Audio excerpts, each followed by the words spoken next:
You're listening to the Business for Creators podcast, where each week we uncover the secrets to balancing creativity and business, all in the one place with your host, me, Den Lennie. G'day folks, welcome to this episode of the Business for Filmmakers podcast. I am your host, Den Lennie, and this week I'm excited to have a very dear friend on the line actually, Charley Valher. Charley is the co-founder of Outsourcing Angel, host of Confessions of a Business Owner podcast, and runs the association community. Charley, it's just wonderful to have you on the podcast today. How are you going today in Melbourne, mate? I'm really well. I'm cold. I'm rugged up. For anyone watching the video, I've brought on the vest life. I'm really enjoying the puffer vest, but I'm doing really well, Dan, and I'm super happy to be here with you. Do you know, when I very first came to Australia, about 25 years ago, I was shocked that Melbourne gets cold, because over in the UK, we just think Australia's beaches and sunshine the whole time, but it gets bloody cold in Melbourne. Melbourne is a special place, and all I can say, it's lucky it has an amazing community, amazing food scene, and great sport, because otherwise I'm not really sure why you would want to be here. So, Charley, we met probably, actually not that long ago. I think probably, when did you run your course, Run a Business That Works Without You? So it was about August last year, so about a year ago. Right, so almost a year. And this was a program that I was introduced to by Ben Simkin, and it literally changed my life in so many ways, not least of all that I got to become a friend with you, which is really awesome. But it started as a business relationship, and that program really changed my life. So I want to talk a bit about that process today and how that happened for you, because it certainly had a massive impact on me. And I think for anyone watching or listening to this podcast, it could have equal impact. But I want to just start, because we primarily look at the filmmaking community, is that you do actually have a connection to a video business, don't you? Or did have. Tell us a bit about that background. Yeah, definitely. So I have been involved, and still am a little bit to these days, with a company called Monkey Video Production, which if you go to monkeyvideoproduction.com.au, it's still there. Now, this is a business that's more focused on, I suppose, the editing and animation side of film, because we leverage some other things that I have available to me, like Outsourcing Angels in the Philippines. So that's something I've done for a while now. Now, this is actually a business I ended up in kind of by chance, if you will. It kind of just happened, which may sound a little bit odd. I met this girl called Lynn Padetti many years ago, and we started a company called Outsourcing Angels together, which I still run and I'm a part of today.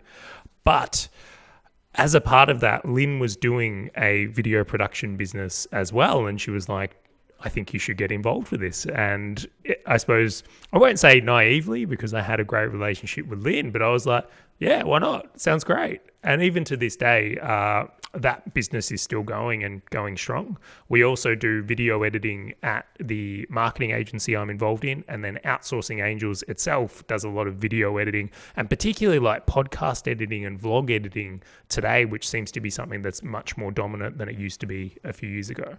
That's awesome. And one thing that strikes me is that that's quite a lot of businesses to be involved with, and yet you are actually not directly involved day to day in amongst the nuts and bolts of those businesses. How did that come to be? How do you, and it's kind of the nirvana, isn't it? We want to be running a business that doesn't consume us. But I know for a lot of people watching or listening to this, that can often be the case where it can consume you. Absolutely. And I'll preface this by saying, I'll just kind of preface it and put it into an analogy that I think that helps. Is like, I don't know about you, but like when I was in high school, I had a girlfriend, and then once that ended, the next girlfriend I had, I wanted to make sure was exactly the opposite to the one I just had. So if I had a brunette, I was like, right, not having a brunette. It's like, I'm looking for a blonde now. So whatever the thing was that was annoying me in the previous one, if you will, is what we look for in the next. And I know that's an analogy, and all girls are lovely, and all the rest. No, but that, absolutely. I was just laughing because I think we can all relate to that. It's not me, it's the blonde. I'll try brunette next time, and it's just funny because none of us are that different, really. But in terms of business, I know that for a lot of filmmakers listening or watching to this, they feel a real sense of overwhelm in that in order to make money, they've got to be doing everything. So a classic would be, well, I'll bill for the shoot and I'll bill for the edit and I'll just do it all because then I can make more money. And I think you can do that for a while, but there's a tipping point, isn't there, where you just can't scale beyond yourself. So what lessons have you learned along the way about scaling your business to the point where you're no longer actually required in the business, but yet still take home income from the business? Yeah, so that's my legacy of work. Like, that's my life's work, in all honesty, and what my course is built on. So much like I was talking about in that analogy before, is that I had a business, I had a marketing agency called PPC Empire, and I promise you I was as in and workaholic as it could come. I was working 60 to 70 hours a week as a standard. Weekends didn't exist for me. I had an incredibly poor social life and really a dysfunctional relationship with my partner because I was just never there. Eventually, I hit a tipping point, though, where I'd just worked so many weeks and worked so hard that I became incredibly burnt out, had health challenges, like you name it, I had it. And much like I described in the analogy earlier, it was like, well, I hit a point where I realized I'm like, there are people in the world that make far more money than me, that work nowhere near as hard as me. There's clearly a gap in what I know how to do. And there's people out there that have these skills. Now, I come across this book called The Cash Flow Quadrant, and I don't know if you've ever read it, by Robert Kiyosaki, but it basically described the idea that if you have a business and you need to show up every day or even every week, that you don't have a business, you're actually self-employed, you're an employee of your own business. And I'll be real with you, that really hurt me. That was, I identified as a business owner. I saw myself as a business owner, but then I got kind of smacked with a left hook, if you will, by this book. Yeah. And I'm like, well, hang on a minute. Like, this is kind of something I really need to pay attention to, because it could be easy to get caught in this trap. I see a lot of people doing this, and this could be the rest of my life. And again, like, I was very fortunate through a mentor that we both know called Ben Simkin. He kind of said, and he put it like this, he's like, pursue things that don't require you. That was the mindset and the very wise sentence to this day that I still reflect on. That is a writer-downer. That is definitely a writer-downer. That's an absolute gold nugget from Ben. And Ben really was incredibly helpful, was saying that if you're going about things and making decisions that require you doing things, so if you book a shoot and you know it's going to require you going doing the shoot, well, then don't be surprised that the business requires you. But if you're doing things that allow other people to facilitate the work, like, that's where leverage and scale ultimately comes from.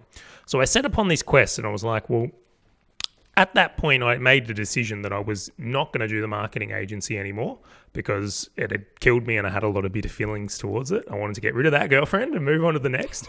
But I went into outsourcing Angel with a completely different state of mind. So I went in and I used one rule when I went in there. I was like, I will only do things that do not require me long term.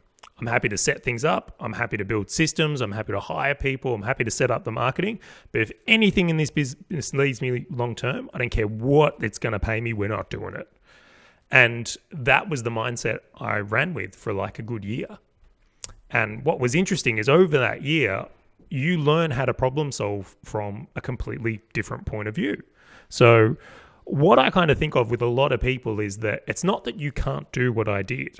It's just that your decision making is making you do things that will require you. So when a problem comes up, let's say you book a shoot, your mind is just automatically going, well, I'm at that shoot. You never even question you not being at that shoot or what would need to happen if you were not at that shoot.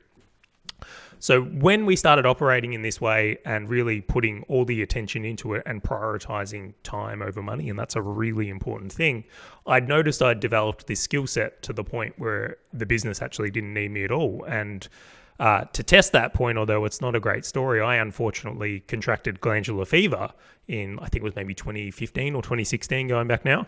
And I had to take a substantial amount of time off. Like, I couldn't actually go to work because I was a mess. So when that went down, it was like, oh, I don't need to be here. So that was kind of like the crux of the story of going that when you build a business in this way, and it's very different than what most kind of perceive, it is very, very possible to build something that works without you, and it can be done today. Amazing points there, because I know from my own journey, that when we're running small video production, boutique video production businesses, we have the connection with the client, we do the deal, and then we seem to assume that because we've done the deal, the client will expect us there. So I think a lot of times it's about positioning that in such a way that you're not an integral part of that.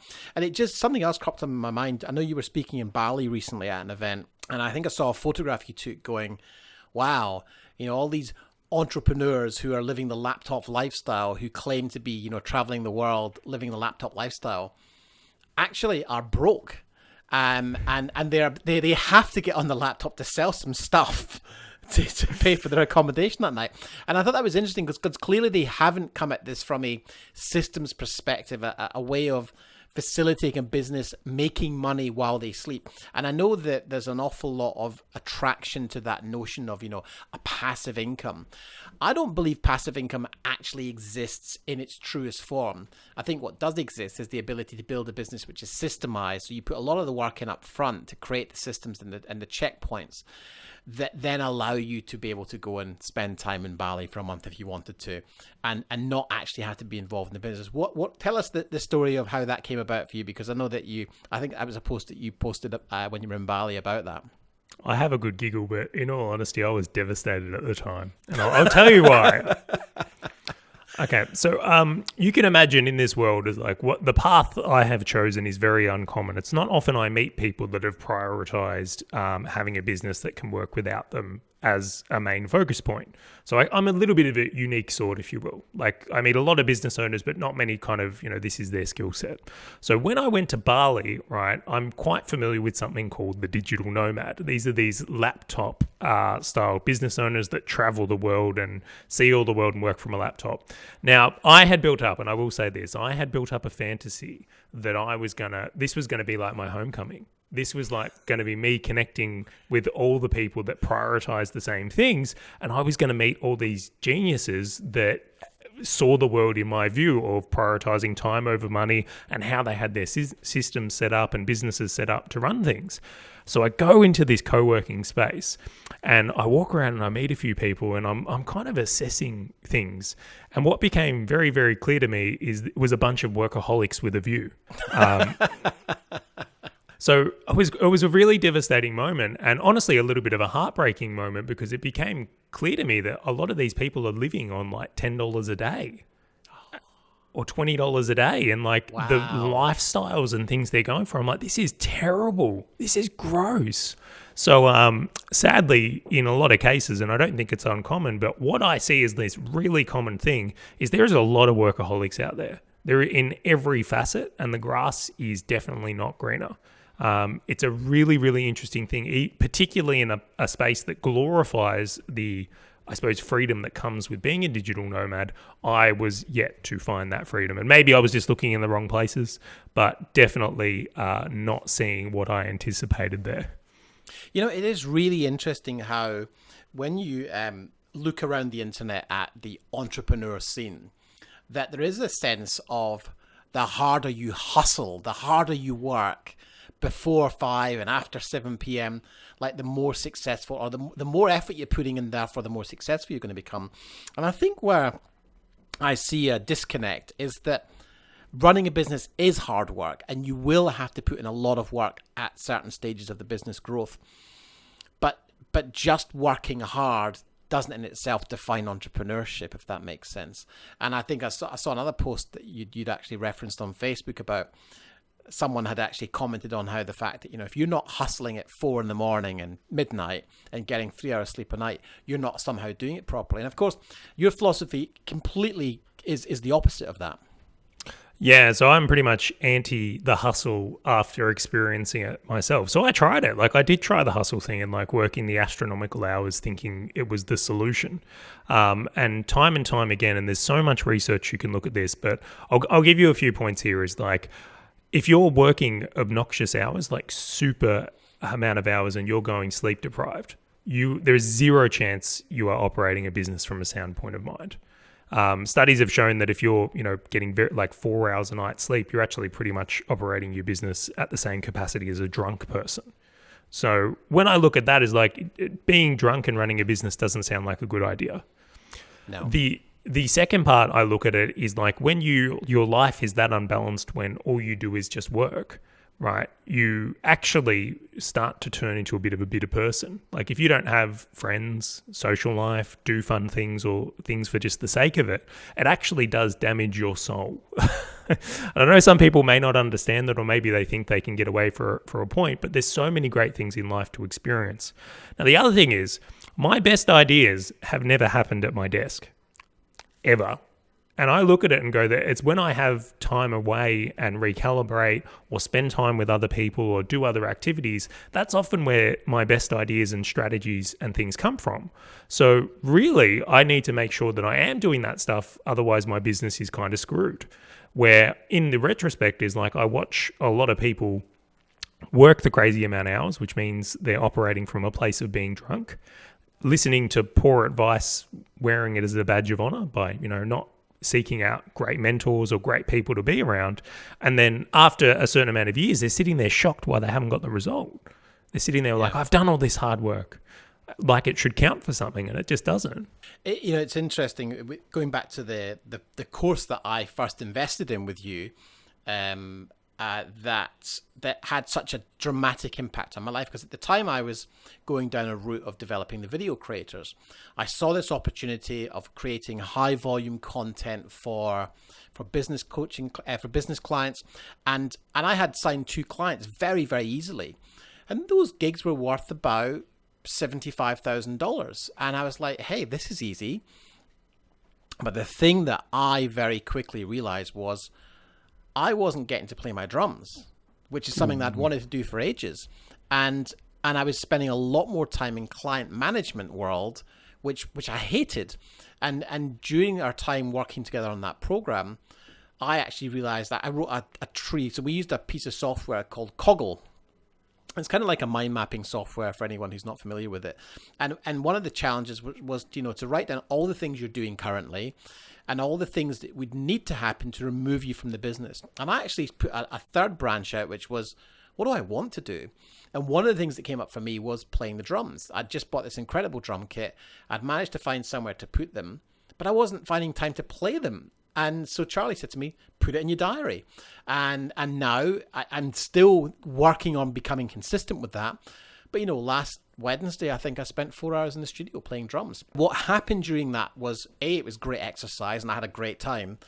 But I had this clarity, this great idea come to me during the session about how I should run a part of my business. And so I can completely concur that, for me, the true wealth or the true value of being a business owner now is not just money. Money is an important part of the mechanics of the transactional nature of how we live life.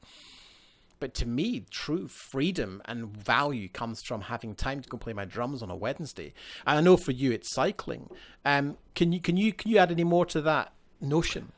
Yeah, definitely. And the first thing is I'm thrilled to hear that, Den, because you just exactly put into point what I mentioned about, the time away and the drums and all the rest. And for me, it's the bike and it's what life is for. It really, really is. And I really think what's interesting is a lot of business owners say that they want to be working, but the truth of the matter is if you dig deep enough, there's a hobby or a time with a family member or kids or something that is of a priority, and it's just super, super important.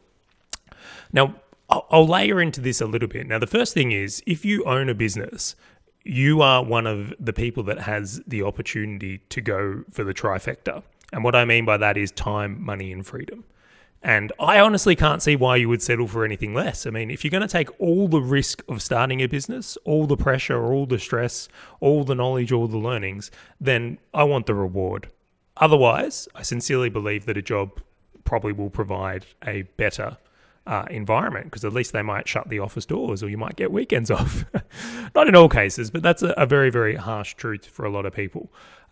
So when we look at this and this is the course I built, and as I said, it's my life's work, is because for me, what happened on the back of achieving what I wanted out of life is I suddenly got to a place where I realized I needed to help other people have the same, because I felt selfish. I felt like I'd built something and it was my obligation to share it with other people so that they could have the life that they want and actually appreciate things and have all the things that I get to enjoy on a daily basis. So over that year, when I did this for myself and developed all those learnings, is like I'm a type of guy that said, well, what can I do to pass this on to someone else? And this is where the course came through. So I developed out a series of activities that someone would need to do, which you've gone through, Den, and put it into modules that would allow someone to go through the thinking and questions and thought process to develop out their current business model and look at how it could work for them. Now, this is something I kind of recognize as a starting point for everyone. And this is honestly like a low-hanging fruit, is just go through your time. Like go through your time and then go through where your money comes from. So look at what you're spending your time on and then look at what activities are actually paying you. And then really question what things require you or could be done by someone else. And once you start asking yourself that, you'll start to see there's opportunities elsewhere. Now, for me, I realized that, well, if I scale outsourcing Angel, it doesn't matter if we have one VA on service or 1,000, there's no difference in my time. That's a fantastic thing to be working on. But if I was going to take on marketing projects, there was very much a limit on what could be done because it was going to be able to require me. Now, I know you have a very film base, so I want to use some general things here, which I think will be super helpful. So as I said, like I'm in this space and like I do things here, even down to the podcast editing the company does and whatnot. But when I looked at the video space, I could see that what was happening in a lot of ways was that the cost of good quality production gear was just going through the floor. And I could see that the ability to use this gear was also like getting easier and easier. Like I'm a bit of a tech guy and a muso and all that. So I've played with this stuff for many, many years, but it's like, I'm beyond amazed in what an iPhone can do these days. I'm like, holy shit. So I know when I was 14, my first job was actually developing photos in Kmart. So it's like, for me, this technology has just gone nuts. But when I look at it right now, I was like, do you know what I think is going to happen is like, I think where the industry is going is that it's going to become easier and easier to film things, and the demand's going to become on the editing, the storyboarding, all these things that exist across it. And I decided to kind of position what we were doing in those areas. So that was my thought process in from there. I was like, well, I don't necessarily want to be tied to the filming of things because it's very location dependent, very time constraining, and there's a lot of people in this space. Now, I'm not against this as a business model, but I just want to take people through my thoughts on it. So on the back of that, I said, well, if everyone's shooting more iPhone videos and everyone's shooting more videos with like, you know, some of these Canon SLRs that are even reasonably cheap these days, or everyone's filming podcasts, who's doing the editing? Because I can tell you right now, like entrepreneurs are notoriously bad at that type of stuff. And a lot of business owners aren't going to pick up the editing skills. So I was like, okay, well, how are we going to do this? And then that's when I decided that that's the side that we wanted to be playing on. So then the next side of things was like, okay, now that I've established that, I'm going to build a system and some rules. So I decided how we wanted to serve these and what it would look like. And then I found the people that could execute that at a profit for the company. Now, I'm telling this fable also in a series of steps so that anyone who's in the film industry and was starting to think about, you know, replace certain pieces could see it. But effectively, that was the system of staying in the video industry, developing something useful and a great model, but assessing in a way we could deliver it, which didn't involve me. And that was the foundation of it. I love it. And of course, that leads me nicely on to the idea of systemization. And I know that Dave Jennings, who runs Melbourne Video Production and System Hub, was someone who you connected with a few years ago and was probably quite instrumental in helping you to look at systemization. And I think what's challenging for creatives full stop is the discipline to sit down and create a system, because it is some work. But when I look at how you run your business now, and you've shown me your calendar and your diary, and it's like, you know, there's nothing in it all week. You literally are hanging out doing podcasts, you're touching base with the team, you're cycling, and you're having fun. And like that's what I think we all crave. But what I want to make sure people really understand on this podcast is that it's not that you haven't had to do work to get here, but what is the process? What's the importance of systemizing? How has that had a really practical impact on your ability to have a clear diary? Oh, so this is a really good point. So the first thing I want to say, don't confuse simple with easy. Okay. I assure you that, some of the things I've done and the way I've set things up do require hard work, but it's the right work. So working hard, doing something that's going to need me again is the wrong work. Always the wrong work, in my opinion, because all you're going to have to do is do that again. What I look for when I decide what work I'm going to do is this fantastic idea of compounded effort. So I like to do things that are going to continue to provide a return to me well after I've done them, and ideally forever if I can. So much like compound interest or many of the things we look at from there, that's what I look to achieve.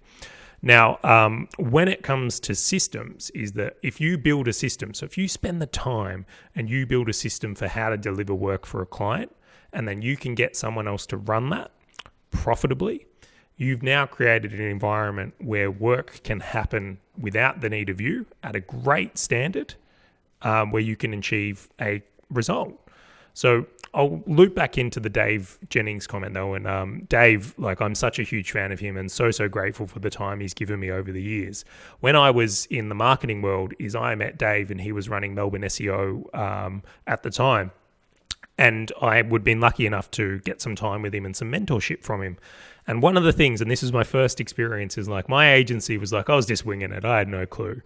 And but thank you for your honesty, because you know what? Most of us have at some point been winging our business. Absolutely. It's part of the fun. I've had days and I'm like, just stay cool. They don't know you don't know what you're doing. It's great advice. Sorry, it's started to chip in there.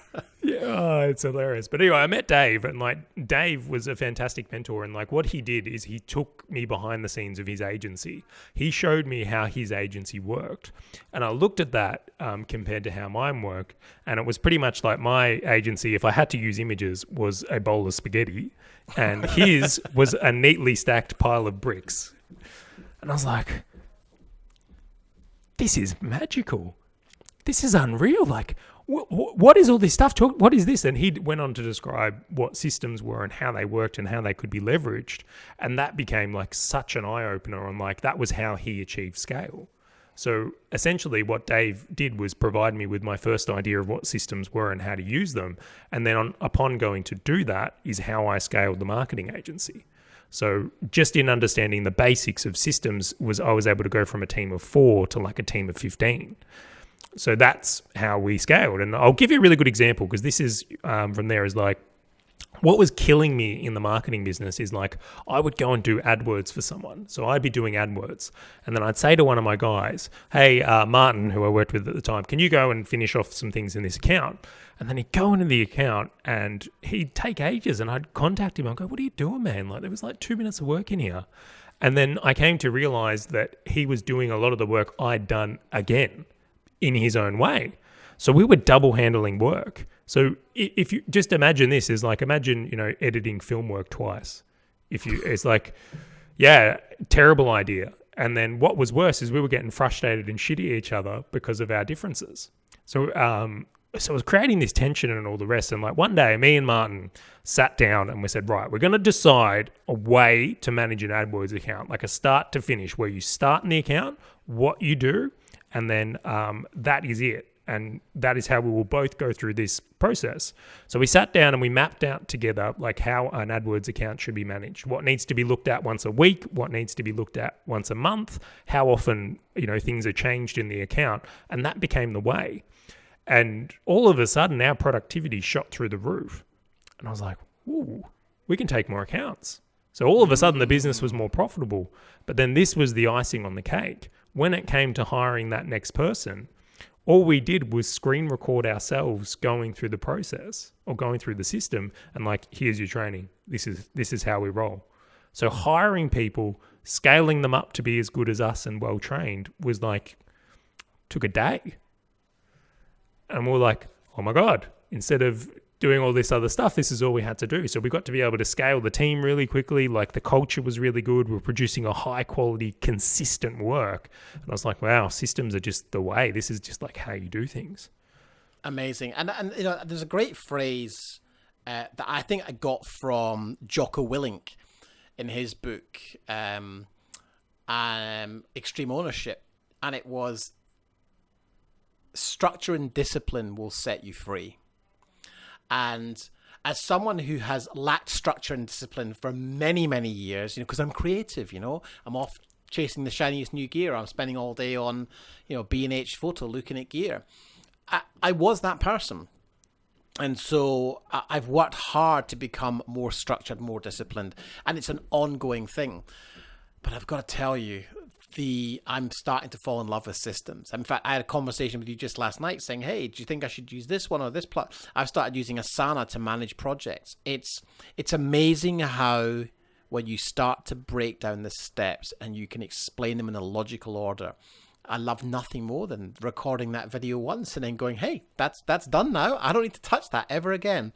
And when someone comes in who's new, you go watch this video and boom, they understand it. It's just mind-blowing. Yeah, so I could go through countless examples, but this is the fascinating thing I see with people. It's addictive. So once someone gets a taste of what it is, like everyone hates it. Like, let's pretend, I'm not going to lie. The first time I had to sit down and do this with Martin, I was like sitting there going, we could be making money. Why are we spending a day on this? Why? This is stupid. And I even hesitated to we don't need to write this down or document it out or record ourselves. Like we got this.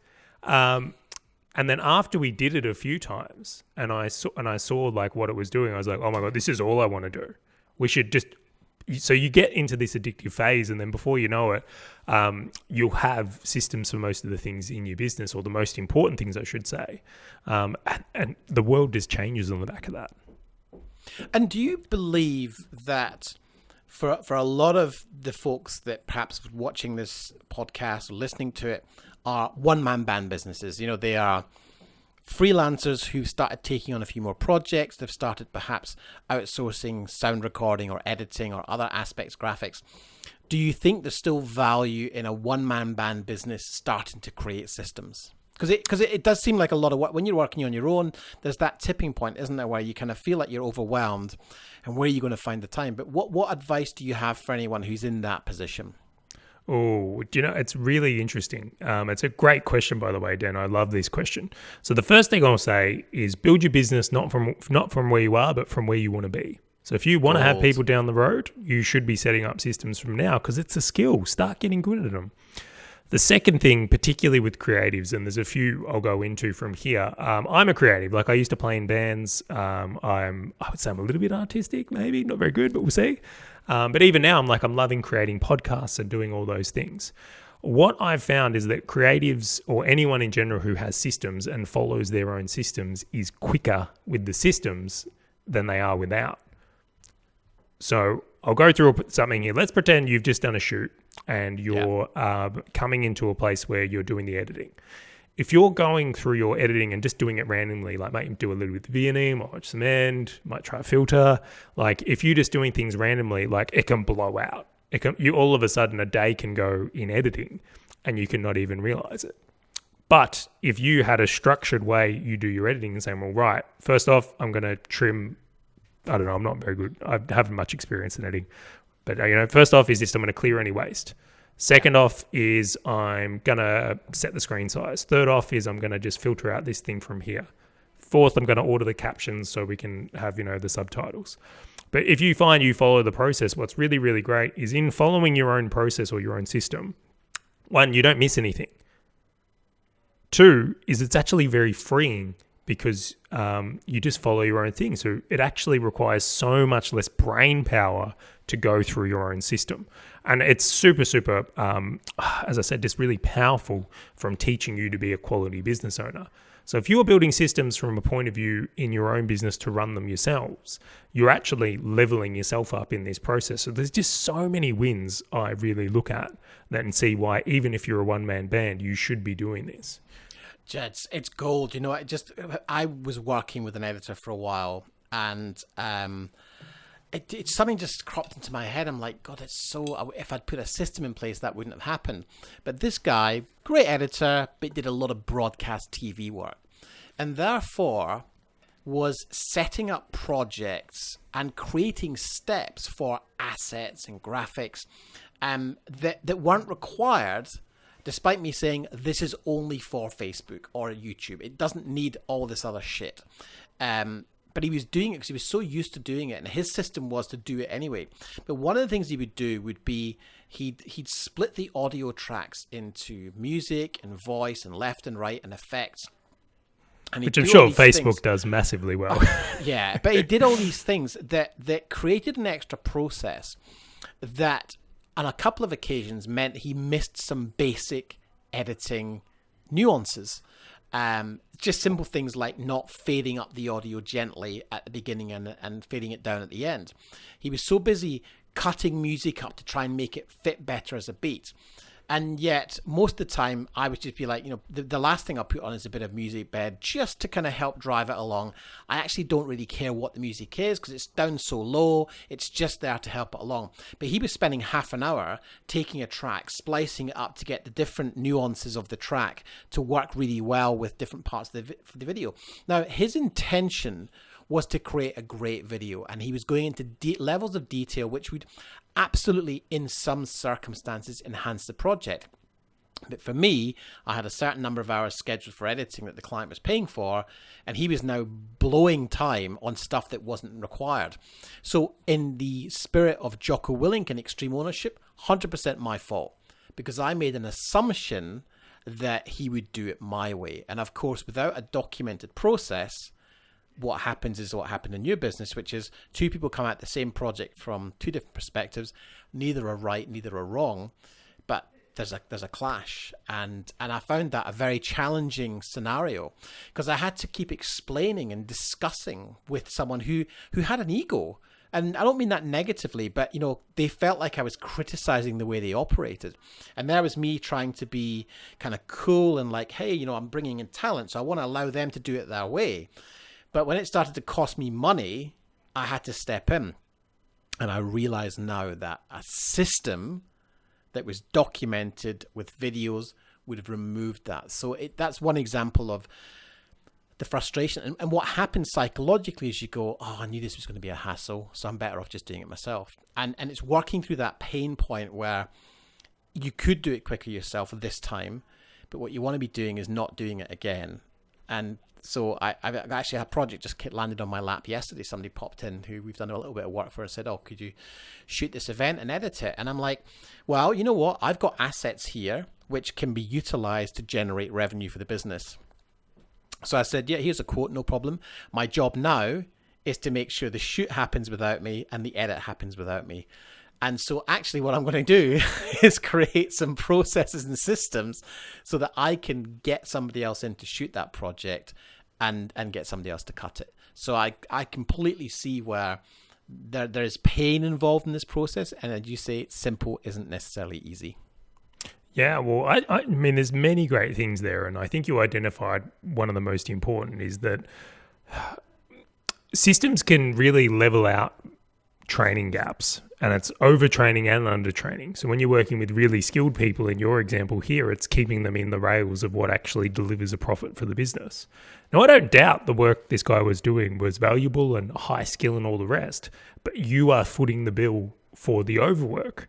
And overwork is, really challenging. In my case, I was footing the bill for Martin redoing my AdWords work.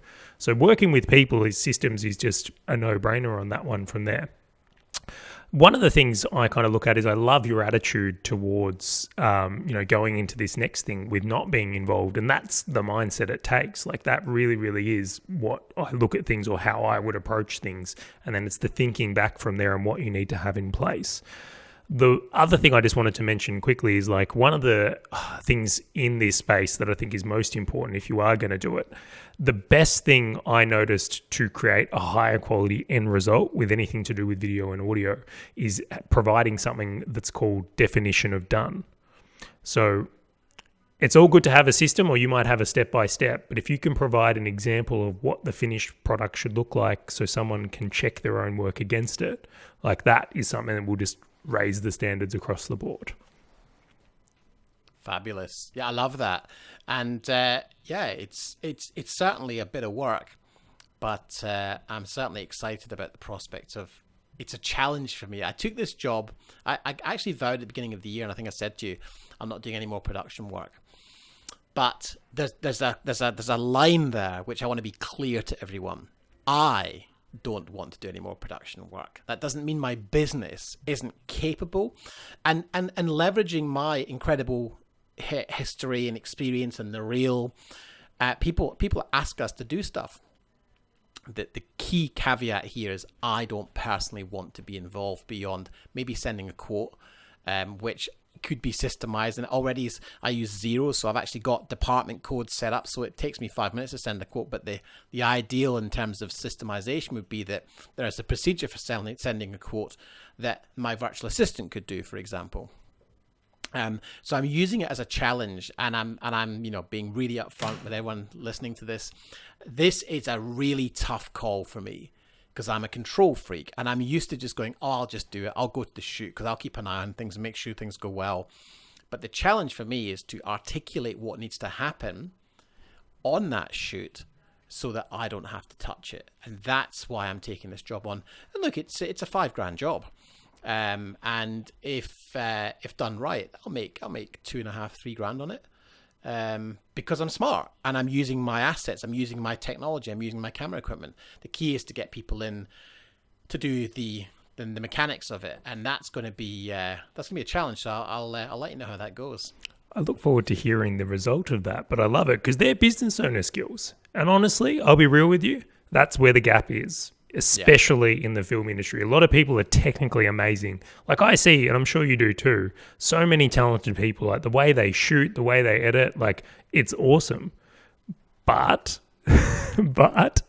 where the skills are lacking are the business owner skills. It's the hiring and finding the right people. It's taking on and pricing and saying no to the right projects or saying yes to the right projects. It's having guidelines for delivery or having the marketing set up so you can bring in more work. Yeah, absolutely, 100%. Charlie, this has been amazing. I don't want to take too much of your time up, but I suspect we might be able to. We haven't even touched on outsourcing, Adrian, on the value of virtual assistants. Maybe we'll just touch on that just momentarily to tease up, because I'd love to get you on again. But obviously, you're involved in Outsourcing Angel, which is a company that provides, it's a social enterprise that provides businesses with support. Just share a little bit with me about the power of virtual assistants, because I think when small video production owners are looking to scale, many of them don't want to build a team. Many of them are quite happy doing, a few $100,000 a year, maybe outsourcing some editing, outsourcing some shooting, but that missing link for me, and I'm going through this just now, is all the low-level tasks that we find ourselves doing, all accounts or receipts or uploading or checking emails. And I was amazed when I first met you that you don't actually check your own email. You're like the Lord of the land. But there's a very good reason for that, and I'd love you to just share a little bit about your journey working with a virtual assistant and how that became a reality and now I guess a necessity for you. Yeah, I love that the story that I don't do my email. Like, I don't do email. I think email's gross. And I just think such a time constraint. So I'll take you back through this okay, so when I had the marketing agency, I met Lynn Padetti, who's now my business partner, and she was already into this outsourcing stuff. I wasn't. And she kind of worded me up and said, look, you can definitely use VAs in your business. And I was much like most people and like, I don't know, offshore, overseas. Can they speak English? Like what? Do they have the internet? Like, they know what the internet is. But anyway, Lynn said, just look at what you're actually spending your time on. And she gave me this fantastic link to something called Rescue Time. So it's rescuetime.com. And what this software does, it'll actually track what you do on your computer. So I installed this software and I ran it, and I thought, it's just going to tell me I'm spending like 3 hours a day on Facebook. It's only going to bring statistics to what I already know is a kryptonite. But what was fascinating is it wasn't social media that was taking up my time. It was email. I was spending like 3 hours a day minimum in email. Wow. And I did this equation and was like, if I didn't do email and I spent that 3 hours a day working on my business, what type of difference would it make a year from now? If I spent 3 hours a day, taking better care of the clients, finding new clients, building systems, doing all these other things, like how would this be different? And I was like, substantially. So what I did is I developed a system to have a VA look after my inbox. So Lynn had got me the wonderful Juvie. So Juvie, shout out to you. I'll make you listen to this episode just so you can hear me give you a shout out. And now everyone wants a Juvie. Well, Juvie is the prototype. Juvie has been my experiment and smashing success and dear friend of mine as well. And I've got to say, Juvie is wonderful. So shout out to Juvie. Absolutely. Go Juvie. But what was interesting is I worked with Juvie and we developed this system and I said, right, this is what we're going to do. Look at my inbox. Everyone that emails me is going to get a tag and they're going to fall into one of three categories. They're either one of my friends or family. So it's like one of my mates or my wife. And it's like, if they email me, you can just email them back as you and say, hey, it's Juvie. You should know Charlie doesn't check his email. I'll take care of whatever you need. Awesome. Category 1. Yeah. And it's like, if it's anything urgent, tell them to call me. Cool. Category 2 is like, I was getting a lot of emails that I didn't actually need to deal with. They were like questions for the team or resources or asking for stuff. So we used to, at the agency, would get a question like, oh, can we have a copy of the report? Can we change this in the account? Now, I didn't need to do that. I just found there was a lot of tasks that needed me to filter. Was like, all right, I've got to take this email and I've got to get Martin to change this in the account. And then I've got to send an email back to the client telling them that that's been changed in the account. I was getting a bit of that. So there was like this middle tier of like, things need to be done, but I don't need to know about it. So Juvie would just get the email, get Martin to fix it in the account, and then write back and tell the client it was done. Or she would go get the report or the information. Now, there's one thing here is we had a frequently asked questions. So if one of the questions was asked in email, she had a templated response to send back. And then there was category 1. So that was category 2 is like, this is, you can reply as me and deal with anything that can be dealt with yourself. You don't need to tell me it's been done. Like, just take care of it. And then there's category 1. These were things that were coming into the inbox where Juvie was like, I don't know how to reply to these. I was like, cool. So what we're going to do is every day we'll have a call and you can read the email to me and I'll dictate to you what I want to say back and you can type it up. So that's how we got my email down from like 3 hours a day to honestly like 15 minutes where I would just have a call. She would read it. Now, the one thing I'll say from here is what was fascinating is Juvie actually has far better grammar and spelling skills than I do. Go figure. So my email quality is actually improved, but we got zero blowback from this and like a substantial thing. And when this happened, I was like, holy shit. My world changed. Like, we all have moments in life where it's like, you know, there's moments that like you see like nothing looks the same. So it's kind of like, you know, and this was one of those experiences for me, but it might be the time you met your wife or your partner, or it might be the time you started. There's life-changing moments. So after this, I was hooked. I was like, I see this is the way we grow. Like, this is how we do it. Now, at the time, I was working in the agency and it wasn't common for people to have virtual assistants or use offshore staff. Now, I was trying to compete against these agencies in Melbourne and in Australia and all that had big teams and offices, and like, it was very challenging. And I was like, I saw the light. I was like, this is how I win. There's no way they can match me on base cost. So if I can build this right and leverage the Philippines to fulfill work, I'll be able to undercut these guys and be far more profitable than them. I'll be able to execute far more quickly. I'll be able to scale more quickly. Like, this is how we did it. And that's effectively part of the journey. So that was the birthing of Outsourcing Angel, was me as the first client. So I was the result of the first experience at Outsourcing Angels, or I'm sure there's others, but like, that was what got me hooked. And then teaming up with Lynn Pedetti, and I'm like, we've got to take this to the world. This is like so powerful. We wanted to do this, and like, so me and Lynn teamed up, and then that was the birth of the company. And effectively what we do now is help other people do that. So we really help people. We're going, okay, as you mentioned, like, all business owners, including myself and everyone else, there is so much shit you should not be doing, but yet you do, or think you have to do, or that your team is doing. And it's like, if you're just able to leverage the arbitrage rates of hiring someone who costs $10 an hour to do $10 an hour work, and you're freeing up your key people to work on that $100 an hour work or the high value stuff, you can just create so much more of an efficiency in your business.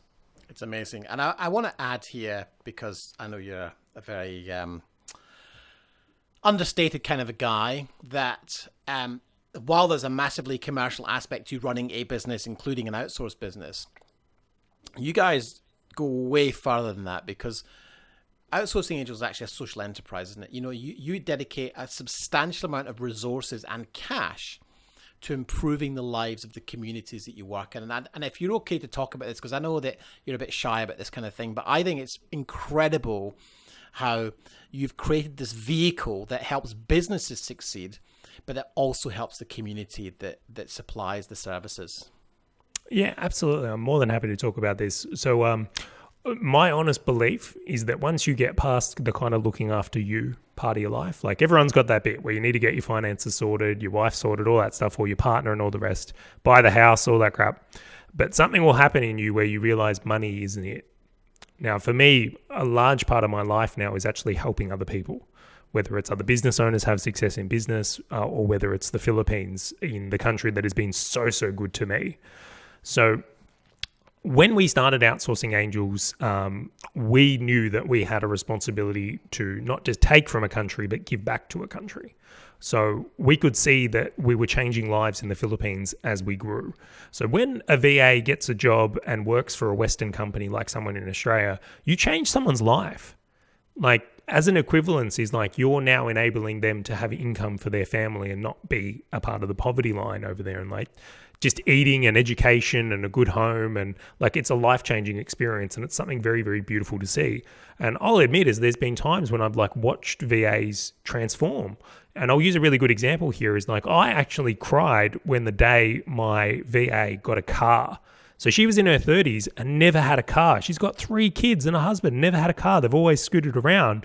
And it was like through working with me and her husband working at Outsourcing Angels as well, she was able to drive. Like they didn't have to have their kids on scooters. And I was like, fuck, we have to do more. And Lynn is honestly the big driver here. I won't pretend this is on me. She is the driving force behind the social side of it. Lynn found someone in the Philippines to team up with that could deliver social projects direct to the Philippines. So one of our concerns was like, if you want to start helping a country, like if you, and I'm not going to name any organizations, but if you donate $1 to a lot of organizations, you'd be lucky if 30 cents actually gets to the cause. Yeah. Where we were like, we want none of that. So Lynn found someone in the Philippines where we could actually, like every dollar we spend with them, we could spend on what we want. So we could take on the projects we wanted to take on. Like if we want to put kids through school, we can. If we want to do community stuff, we can. And that 100% of the money we donate would go into the cause. So that's how it kind of started from there, is like we realized we had a big obligation, and we realized that as business owners, we want to make the world a better place. Like my aim, I'm going to leave this place better than it was when I got here. And if everyone would just participate in that methodology, like the world would transform. But there's unfortunately a lot of selfish, greedy actions going on that I won't get into on this call. But I choose as myself is like, that's what we're going after there. So with Outsourcing Angels, a number of years ago, we did actually try to launch as a social enterprise, and it didn't go well. It wasn't well received. Clients didn't value it or see the perspective we had from there. So we actually said, well, look, we're not actually even going to mention this stuff. We're just going to be a full capitalist company, and then what we do with the profits is our business. So we've been doing a bunch of social work over there, and the things we really love to do is what I call paying up, not paying down. So to give you an example, if we pay someone who's just hungry and we give them food, the problem is that we need to give them food again. We have to keep supporting that for them to go on. But if we pay for people to get educated or create jobs, then we're creating the ability for people to look after themselves and have impacts on families and communities, and there's a huge compound effect. So education and jobs are really a big focus for us. But what we've looked at doing is just putting more and more into that as the company grows. So as we do better, we're able to kind of give more. Now, this year, we retried to launch the social enterprise campaign and put it out there. Like, we're very fortunate where we're at a stage in business now. And I don't want to say it's not that we don't have to try in our marketing. We definitely do. But we kind of made a decision that this is who we are, and we're going to put it out to the world whether they like it or not. So what we did is we launched some of the social stuff we've been doing, and this time it was so different. It was so well received. People were getting on board. I was like, the world has changed. People want to make the world a better place, and they want to use companies and be a part of companies that are socially responsible. Like, and I mean, I won't go into the other ones from here, but it's like there's some VAs out there that work for other companies, and the conditions are horrible. Yeah. The pay is horrible. They don't look after them at all. And it's like when a VA comes to work at Outsourcing Angel, the first off is they're paid well. Second off is they're part of a community. And then third off is like that we're able to do things to make their environment and what they're a part of, and they're a part of the mission as well. So it's sense of purpose and all these things that come with it. So it's really, really special. Oh, flickering. We all good down? I should know better.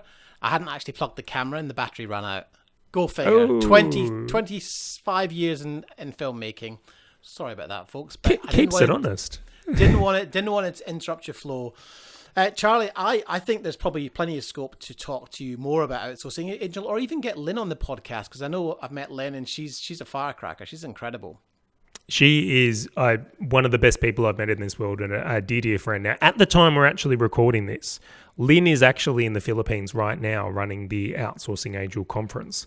So she's over there with the VAs and doing charity work and social work herself at the moment, and it's just such an amazing thing. Like some of the videos and photos I've been sent is just crazy at the moment. Yeah. So super proud of her. It's like that old adage, you know, when you're on an airplane, you put your own oxygen mask on first before fitting others. Business owners have to be robust before they can start changing the world. I think it was Richard Branson who said, you know, you've got to be in a strong financial position before you can start helping others. Otherwise, your intention to help others falls short because you run out of money. And that's terribly irresponsible. Yeah, and I actually, to this point, there's a lot of broke people out there trying to do good in the world, and I really do believe that they should channel that energy, get themselves right, and then make a bigger impact. Because I would, if you've got something behind you or an ability to do that, you can make real change. Like you can see a difference, and that's what we need. 100%. Charley, this has been fascinating, almost an hour now. I would just wanted to say thank you so much. You've shared so many incredible knowledge bombs. I'm sure anyone listening has gotten immense value from that. And thank you, because it's a pleasure always talking to you, and to get a chance to share this with the audience is just fabulous. It's been amazing, Dan. Thank you for having me. So, folks, that's it for this episode of the Business for Filmmakers podcast. You have been with myself, Den Lennie, your host, and the wonderful Charley Valher, whose details will all be posted beneath this video or audio. You can get a hold of him at charleyvalher.com. That's CharleyValher.com, and that will link to all his other websites. But thanks, Charles. It's been amazing. Thanks for having me, Dan. You've been listening to the Business for Creatives podcast with your host, me, Den Lennie. If you're a creative business owner who is struggling to get your business performing at the level you want, then head on over to businessforcreativespodcast.com to take a free business evaluation survey and discover where you can plug the holes in your business. You can also access a range of free training to help you build your business faster. Also, don't forget to rate the show over on iTunes so we can get the message out there to more creatives who need to hear it. Thanks for listening.